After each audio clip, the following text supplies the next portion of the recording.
Hello and welcome to Maths with Mr. Chow.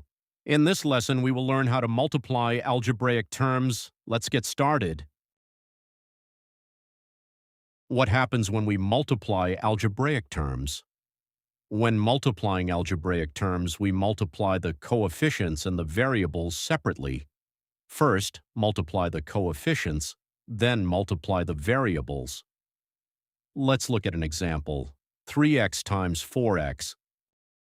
Let's look at example 1, 3x times 4x. Step 1, multiply the coefficients. 3 times 4 equals 12.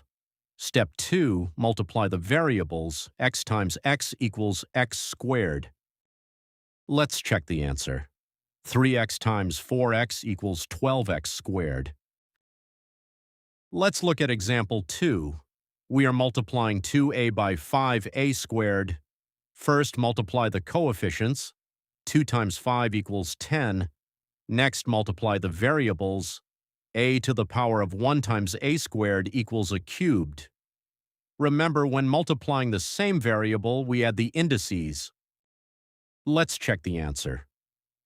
2a times 5a squared equals 10a cubed. We multiplied the coefficients, then we added the indices of the variables.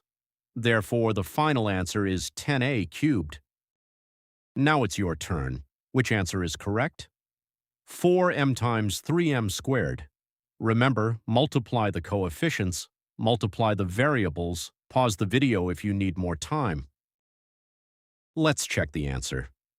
4m times 3m squared equals 12m cubed. The coefficients multiply to give 12. The indices add to give m cubed. Therefore, the correct answer is B.